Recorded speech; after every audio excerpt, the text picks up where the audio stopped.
Hello students, good morning. मैं आपकी science teacher Shweta ma'am. बच्चों, क्लास 10 का हमारा चैप्टर चल रहा है, चैप्टर 7 रिप्रोडक्शन, और उसी में चैप्टर को हम कंटिन्यू कर रहे हैं।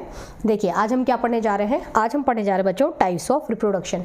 रिप्रोडक्शन कितने टाइप्स के होते हैं? तो बच्चों, रिप्रोडक्शन 2 टाइप्स का होता है। एक होता है एसेक्सुअल रिप्रोडक्शन और दूसरा होता है सेक्सुअल रिप्रोडक्शन। ठीक है, दोनों में हम देखेंगे डिफरेंस। उसके बाद हम चैप्टर को आगे कंटिन्यू करेंगे, तो उसमें हम देखेंगे कि एसेक्सुअल रिप्रोडक्शन के कितने मोड होते हैं, किस किस प्रकार से सेक्सुअल रिप्रोडक्शन होता है, और फिर हम सेक्सुअल रिप्रोडक्शन का डिटेल में स्टडी करेंगे। ठीक है, तो सबसे पहले एसेक्सुअल रिप्रोडक्शन देखिए।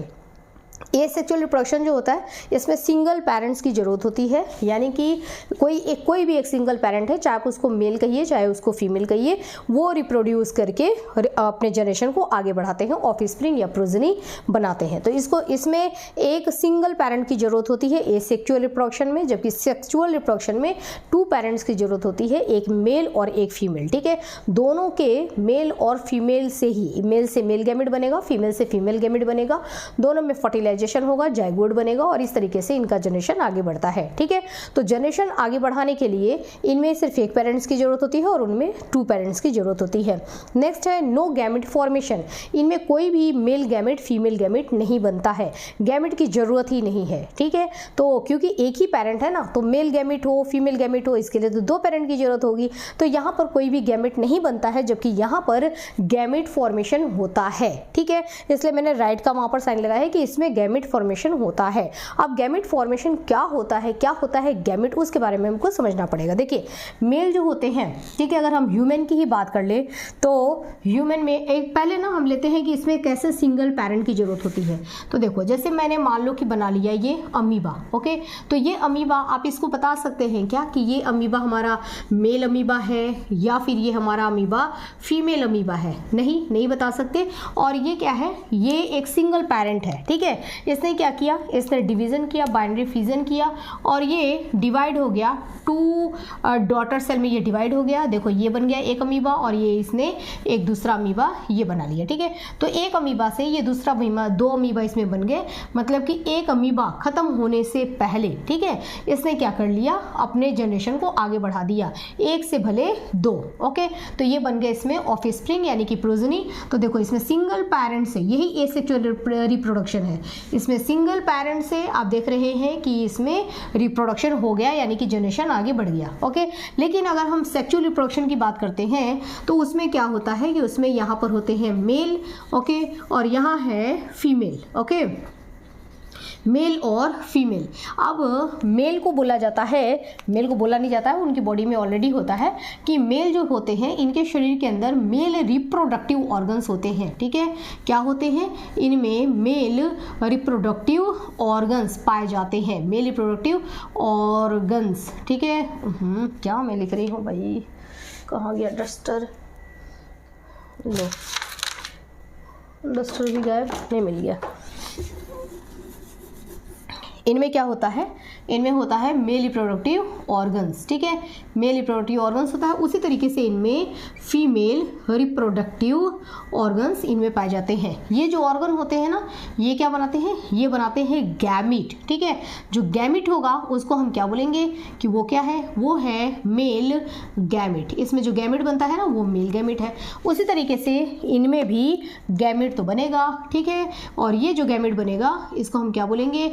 इसको हम बोलेंगे फीमेल गैमेट। ठीक है, अब ये जो मेल गैमेट होता है ना, इसमें क्रोमोसोम की संख्या आधी होती है, आधी। ठीक है, मतलब टोटल जितने क्रोमोसोम है शरीर के हर एक सेल में, उतने क्रोमोसोम इसमें नहीं रहेंगे। बाकी ये देखता है मेल गैमेट की, अरे यार, नाक के सेल में, कान के सेल में, है ना, यहाँ चिक्स के सेल में, सब जगह तो इन सेल्स के अंदर क्रोमोसोम की संख्या 46 है, और मेरे अंदर क्रोमोसोम की संख्या आधी यानी कि 23 क्यों है? ठीक है, वो इसको आंसर अभी मिल जाएगा। तो इसके अंदर क्रोमोसोम की संख्या कितनी होती है? 23 होती है, जिसको आप इसको n लिख सकते हैं। ठीक है, यहाँ पर n की वैल्यू होती है 23। ठीक है, उसी तरीके से इसमें भी क्रोमोसोम की संख्या आधी होती है। आधी मतलब n का मतलब हैप्लॉइड है ना, तो इसमें हैप्लॉइड क्रोमोसोम, इसमें हैप्लॉइड क्रोमोसोम होता है। At the time of reproduction, reproduction की टाइम क्या होता है कि ये वाला मेल गैमेट, अब इसको ये बात पता नहीं था, फीमेल गैमेट को भी पता नहीं था, दोनों के मन में ये बहुत बड़ा क्वेश्चन था कि ओहो, बाकी सारे सेल्स में, हाथ के, पैर के, सब पूरे सेल्स में,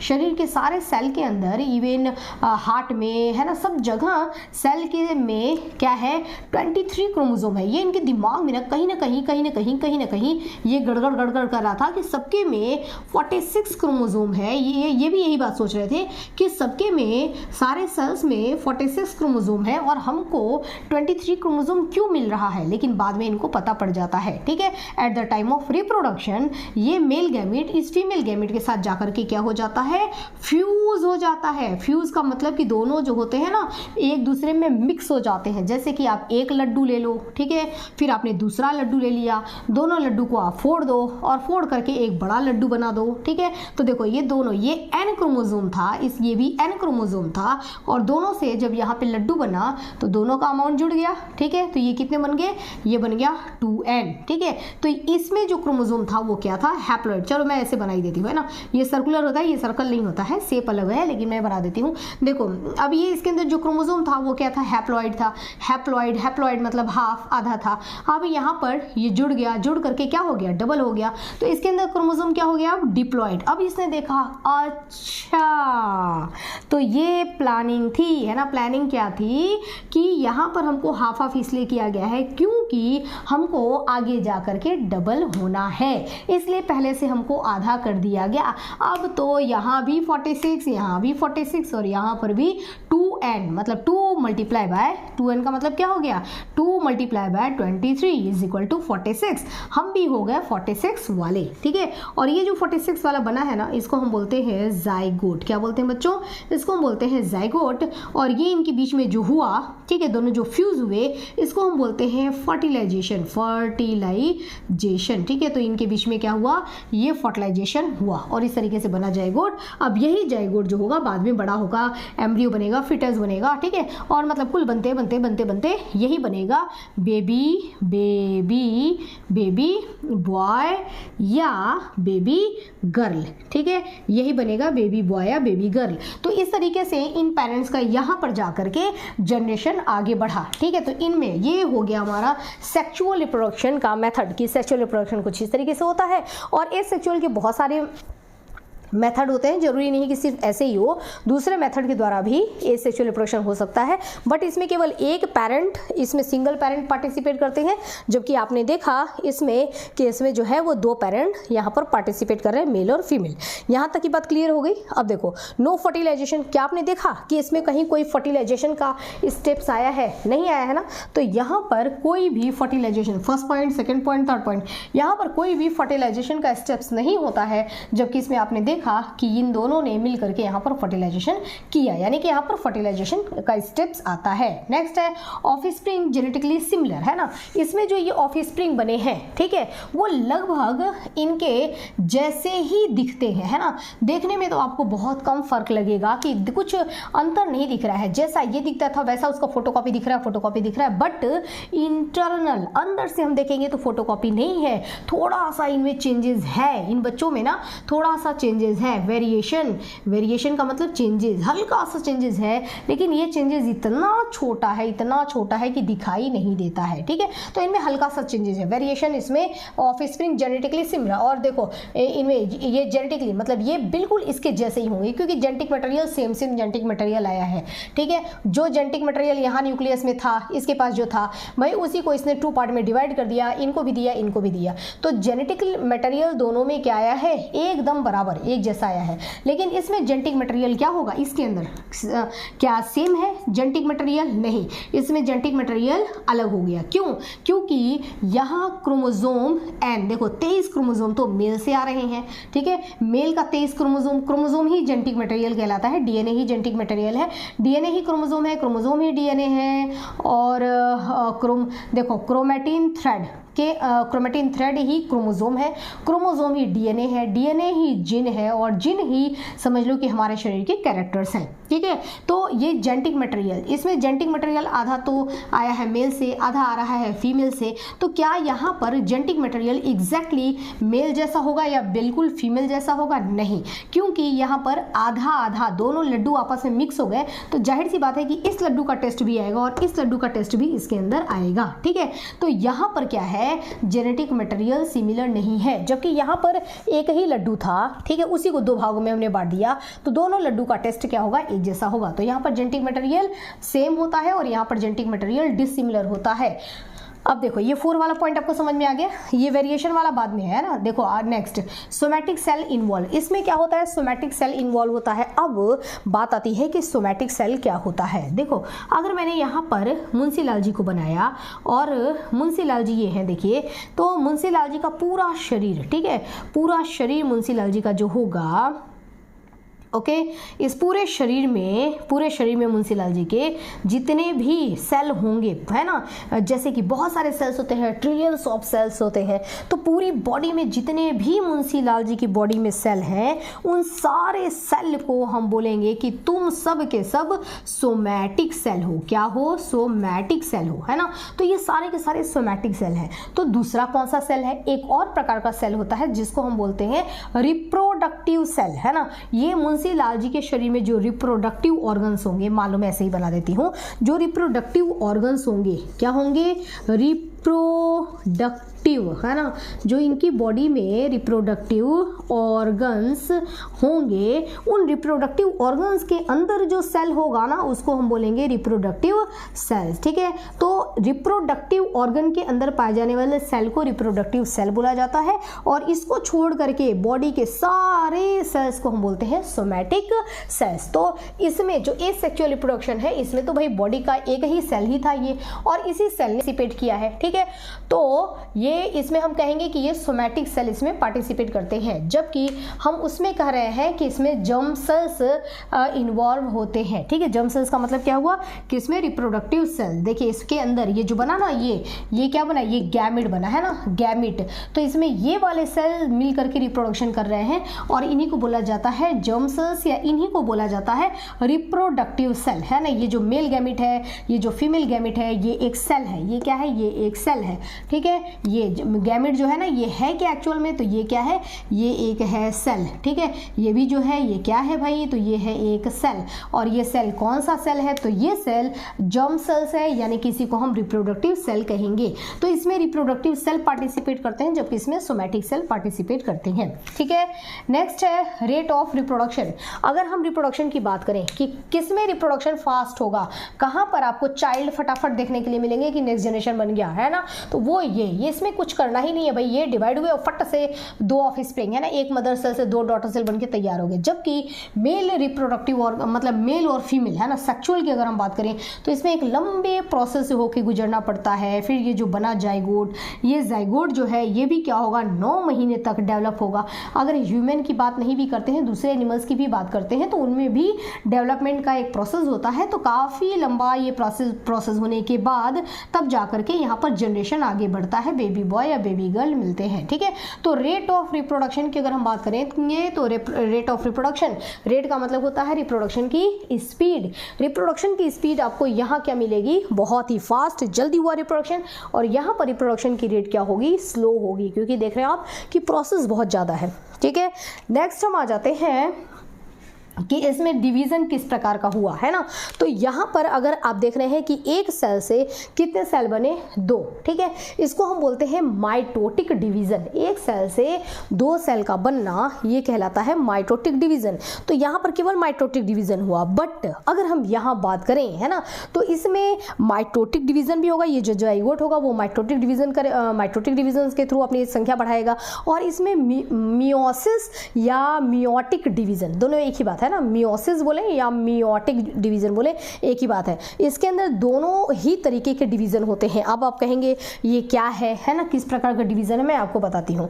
कहाँ बताऊँ, ये मुंशीलाल जी को हटा रही हूँ, ठीक है।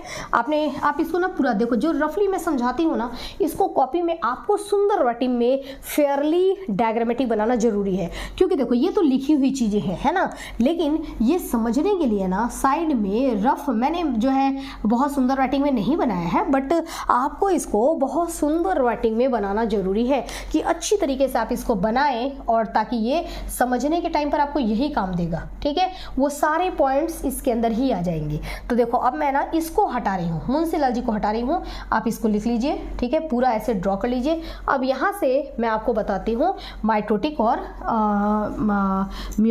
मियोसिस और माइटोटिक डिवीजन है, इसको हटा दूँ। देखिए मियोसिस डिवीजन क्या होता है, तो पहले माइटोटिक डिवीजन देखते हैं। माइटोटिक डिवीजन क्या होता है, देखिए अगर हमारे पास एक सेल है, ठीक है, उस सेल के अंदर क्रोमोसोम है 2n, डिप्लॉइड क्रोमोसोम है, और ये सेल डिवाइड होकर के और 2 सेल बनाता है 2n और 2n, ठीक है, बिल्कुल ऐसा ही है ना। तो इसको हम क्या बोलते हैं, ये जो डिवीजन हुआ ना, इसको हम बोलते हैं माइटोटिक डिवीजन, ठीक है। अब बात करते हैं हम मियोसिस की या मियोटिक डिवीजन की। उसमें क्या होता है कि 2n से पहले क्या बनेगा, इसमें nn बन जाएगा। तो देखो यहाँ पर हाफ हो गया, ठीक है, क्या बन गया, हाफ बन गया। अब ये n जो है ये वापस से nn और ये वापस से nn बनाएंगे, ठीक है। यानी कि इसमें एक सेल से, इसमें एक 1 सेल से कितने सेल बने, यहाँ पर इनकी संख्या देखो, तो एक सेल से कितने बन रहे हैं, 2 बन रहे हैं, ठीक है। और यहाँ पर 1 मदर सेल से यहाँ फाइनली देखो कितने बने, 1 2 3 4, है ना। यहाँ पर कितने बन रहे हैं, 4 बन रहे हैं। तो 1 मदर सेल से 2 इसमें डॉटर सेल बनते हैं, जबकि इसमें 1 मदर सेल से 4 डॉटर सेल बनते हैं, ठीक है। तो ये होता है माइटोटिक, और इसको हम बोलते हैं मियोटिक, ठीक है, मियोटिक या मियोसिस, है ना, मियोटिक डिवीजन कहते हैं। अब देखो इसमें नंबर ऑफ क्रोमोसोम जितना पेरेंट में रहेगा, मदर सेल में रहेगा, उतना ही same number of chromosome daughter cell में भी होता है। जबकि यहाँ क्या होता है, number of chromosome mother cell में जो है वो डॉटर सेल में नंबर ऑफ क्रोमोसोम क्या हो जाता है, हाफ हो जाता है, यानी कि आधा हो जाता है। वही तो यहाँ पर हुआ है ना, मेल गैमेट में आधा हो गया, मेल गैमेट में आधा हो गया। ये सब चीजें अगर आपको अभी नहीं समझ में आ रही हैं तो नो प्रॉब्लम, हम पूरे चैप्टर में ये सारी चीजें पढ़ने वाले हैं, लेकिन यहाँ पर चूंकि ये दिया हुआ था इसलिए आपको याद करने में सुविधा रहे, इसलिए इसके बारे में थोड़ा मैं बताती चल रही हूँ, ठीक है। तो ये हो गया माइटोटिक डिवीजन, और इसको हम कहते हैं मियोटिक डिवीजन। अब अगर हम इसमें एसेक्सुअल में देखें तो इसमें तो केवल और केवल माइटोटिक होता है, लेकिन अगर हम सेक्सुअल में देखें तो इसमें माइटोटिक भी होता है। देखो यहाँ से यहाँ देखो ये क्या हुआ, इसमें आप देखिए हाफ हाफ हो रहा है, लेकिन यहाँ पर तो सेम सेम बन रहा है ना, सेम सेम। तो आपको लग नहीं रहा है कि कुछ ये वाला जो है, ये वाला पोर्शन कुछ इससे मैच कर रहा है ना। देखो n है, यहाँ पर 1 से 2 बना, यहाँ पर भी 1 से 2 बना, यहाँ पे नंबर ऑफ क्रोमोसोम सेम, यहाँ पर भी नंबर ऑफ क्रोमोसोम सेम। तो एक तरीके से ये माइटोटिक था, तो ये वाला भी तो माइटोटिक ही हुआ ना, लेकिन यहाँ पर चेंज हुआ था, ठीक है। तो 1 से इसमें 4 बनते हैं, और इसमें माइटोटिक और मियोटिक मतलब दोनों ही चीजें आ रही हैं। इसको हम बोलते हैं इस डिवीजन को मियोटिक डिवीजन, है ना। फाइनल अगर बोला जाए आपसे कि माइटोटिक में एक सेल से कितने बने, तो आप बोलेंगे 2। नंबर ऑफ क्रोमोसोम क्या होता है, तो बोलेंगे मदर सेल के बराबर होता है। मियोटिक में क्या होता है, तो इसमें 1 से बनते हैं 4। नंबर ऑफ क्रोमोसोम क्या होता है, वो मदर सेल के हाफ हो जाता है, ठीक है। ये मियोटिक और माइटोटिक होता है। इसमें हम मियोटिक डिवीजन करते हैं, मियोटिक डिवीजन, और मियोटिक और माइटोटिक देखो दोनों लिखा है मैंने, है ना, दोनों डिवीजन इसके अंदर होता है। जबकि एसेक्सुअल जो होता है उसमें ओनली माइटोटिक डिवीजन पाया जाता है। अब इसमें लिटिल वेरिएशन, मैंने आपको बताया ना, वेरिएशन मतलब इसमें आपको जो चेंजेस दिखाई देगा ना, वो बहुत छोटा चेंजेस होगा। लिटिल क्या मतलब, लिटिल पर बहुत सारे स्क्वायर कर दो, है ना। लिटिल पर मैं लगा देती हूँ कितने स्क्वायर, 10 है ना, के पावर 10 कर देती हूँ। इतना छोटा वेरिएशन इसमें देखने के लिए मिलेगा, चेंजेस इतना छोटा वेरिएशन होता है कि ये दोनों बच्चे लगता है कि अपने पेरेंट के क्या है, बिल्कुल फोटोकॉपी है ना। वो तो इंटरनली हम देखेंगे तब हमको पता पड़ेगा कि ओहो डीएनए में थोड़ा सा तो बदलाव है, बट हमको पता नहीं पड़ पाएगा, है ना। तो हमको दोनों एकदम ये सेम दिखेंगे। लेकिन यहाँ पर जो बेबी बनेगा, बेबी बॉय या बेबी गर्ल, वो न तो अपने पापा जैसा बिल्कुल होगा और न तो बिल्कुल अपने मम्मी जैसा होगा, है ना। ये एक अलग कैरेक्टर होगा, ये क्या होगा, एक अलग कैरेक्टर होगा। तो इसमें हमको वेरिएशन मतलब चेंजेस, है ना, ज़्यादा देखने के लिए मिलेंगे। यही बात यहाँ पे समझा रहा है कि इसमें क्या होता है, लिटिल वेरिएशन होता है और इसमें लॉट्स ऑफ वेरिएशन होता है। चेंजेस इस जनरेशन में हमको बहुत ज़्यादा देखने के लिए मिलते हैं। 1 मिनट बच्चों, थोड़ा टेबल को सही कर लूँ। हाँ देखो, इसमें चेंजेस बहुत ज़्यादा देखने के लिए मिलते हैं। देखो अब ये वाला जो होता है ना, ये रिप्रोडक्शन के 2 मेथड दिए क्यों गए हैं, तो भाई ये वाला जो रिप्रोडक्शन रिप्रोडक्शन का मेथड होता है ना, ये सिंपल ऑर्गेनिज्म में होता है, ठीक है। जो छोटे ऑर्गेनिज्म है, सिंपल है, बहुत ज़्यादा इनकी बॉडी कॉम्प्लिकेटेड नहीं है, जैसे एक ही सेल में भाई इसका पूरा शरीर है, ठीक है, तो इनमें पाया जाता है एसेक्सुअल रिप्रोडक्शन का मेथड भी ईजी होता है। और जो काफ़ी कॉम्प्लिकेटेड है, शरीर जब इतना कॉम्प्लिकेटेड दिया गया है, हार्ट, लंग्स, है ना, इतना पूरा सिस्टम बनाया गया है, खाना जो हमने खाया उसको डाइजेस्ट करने के लिए इतना बड़ा सिस्टम बना हुआ है, डाइजेस्टिव सिस्टम, तो जाहिर सी बात है कि इसमें रिप्रोडक्टिव सिस्टम भी काफ़ी कॉम्प्लिकेटेड होगा, ठीक है। तो सिंपल ऑर्गेनिज्म में पाया जाता है एसेक्सुअल, और जो कॉम्प्लेक्स है ना, काफ़ी कॉम्प्लिकेटेड जो ऑर्गेनिज्म होते हैं, कॉम्प्लेक्स ऑर्गेनिज्म, जैसे काऊ हो गया, ठीक है, सब में देख लो, काऊ है, मंकी है, डॉग है, ह्यूमन है ना, कॉम्प्लिकेटेड। केवल हम एनिमल की ही बात क्यों करें, प्लांट्स में भी, ठीक है, तो सब में उनमें भी पाया जाता है क्या, जो कॉम्प्लिकेटेड प्लांट्स होते हैं उनमें पाया जाता है सेक्सुअल रिप्रोडक्शन, ठीक है। और जो सिंपल ऑर्गेनिज्म होंगे उनमें पाया जाएगा एसेक्सुअल, लेकिन कॉम्प्लिकेटेड जो कॉम्प्लेक्स ऑर्गेनिज्म होंगे उनमें पाया जाएगा सेक्सुअल रिप्रोडक्शन, ठीक है बच्चों। तो आई होप आप लोग को समझ में आ गया होगा। ये मैं हो जाती हूँ साइड, लेकिन आप ना ये जो मैं समझाती हूँ यहाँ पर, जो ये पूरा हौच-पौच बनता है खिचड़ी जैसा, उसको लिखना ज़्यादा ज़रूरी है बच्चों।